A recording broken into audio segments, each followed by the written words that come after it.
তিনবারের প্রধানমন্ত্রী BNP chairperson Begum Khaleda Zia আজ তিনি দুনিয়া থেকে বিদায় নিয়েছেন। আমরা মহান রবের দরবারে দোয়া করি আল্লাহ তাআলা তার প্রতি রহম করুন, আল্লাহ তাআলা তাকে ক্ষমা করুন, আল্লাহ তাআলা তাকে জান্নাতের একজন অতিথি বা মেহমান হিসেবে কবুল করুন। তার পরিবারের সম্মানিত সদস্যবৃন্দ সহ তার আপনজন, প্রিয়জন এবং তার সহকর্মীদেরকে আল্লাহ তাআলা ধৈর্য ধারণ করার তৌফিক দান করুন। তিনিও তার জীবনে মানুষের অধিকার এবং গণতন্ত্রের জন্য লড়াই করেছেন, অনেক লড়াই করেছেন। আজকের এই মুহূর্তে আমি গভীর শ্রদ্ধার সাথে স্মরণ করছি 1947 সালে যে ভূখণ্ডটি আমরা পেয়েছিলাম, আজকেও সেটি আমাদের গর্বের বাংলাদেশ। সুতরাং 47 সালে লড়াই করে যারা এই ভূখণ্ডকে আমাদের জন্য নির্ধারিত করেছিলেন, আমি তাদের সকলের প্রতি গভীর শ্রদ্ধা নিবেদন করি। 47 থেকে টানা 23 বছর আমরা ছিলাম পাকিস্তানের একটি প্রদেশ, পূর্ব পাকিস্তান।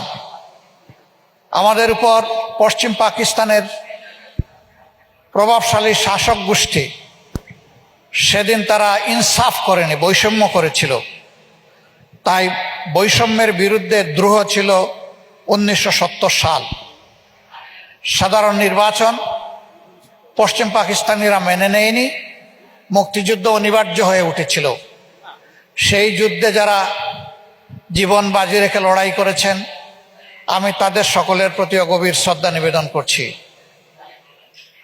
বিশেষ করে যারা লড়াই করতে গিয়ে নিহত হয়েছেন, সেই শহীদদের প্রতি আমি বিশেষভাবে শ্রদ্ধা নিবেদন করছি।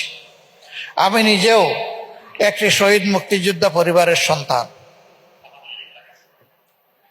আমি শ্রদ্ধা নিবেদন করছি যে প্রত্যাশা নিয়ে বাংলাদেশ জন্ম নিয়েছিল, যার প্রকৃত যাত্রা শুরু হয়েছিল 1972 সালের 10 জানুয়ারি। বাংলাদেশ আশা করেছিল যে এটি বৈষম্যহীন, ন্যায় এবং ইনসাফের ভিত্তির উপর প্রতিষ্ঠিত একটি এগিয়ে যাওয়া রাষ্ট্র হবে। তারুণ্যকে এখানে সম্মানিত করা হবে, তাদের অ্যাসপিরেশনগুলোকে অ্যাকাউন্টে নিয়ে ফুলফিল করার জন্য জাতিকে যারা নেতৃত্ব দিচ্ছেন তারা দায়িত্ব পালন করবেন। কিন্তু না, সে আশা পূরণ হয়নি। সে আশা পূরণ না হওয়ার কারণে বাংলাদেশ বারবার পথ হারিয়েছে। আবার সেই পথ হারা বাংলাদেশকে মূল পথে, মূল ধারায় ফেরত আনার জন্য জাতির গর্বিত বীর সন্তানেরা দফায় দফায় লড়াই করেছে। এই সকল লড়াই এবং সংগ্রামে নেতৃত্ব দিয়েছে যুব সমাজ। তাই যুব সমাজের প্রতি আমার স্যালিউট।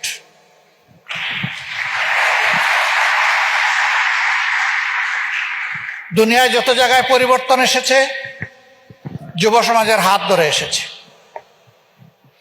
বয়স্করা পাশে থেকে শক্তি জুগিয়েছেন, তারা তাদেরকে পরামর্শ দিয়েছেন।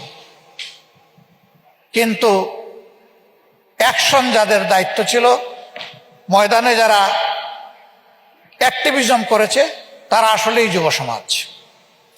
এমনকি নবীজি সাল্লাল্লাহু আলাইহি সাল্লামের কঠিন দিনের সহযোদ্ধারা, তাদের বয়স ছিল 8 বছর থেকে শুরু করে 36 বছরের ভিতরে।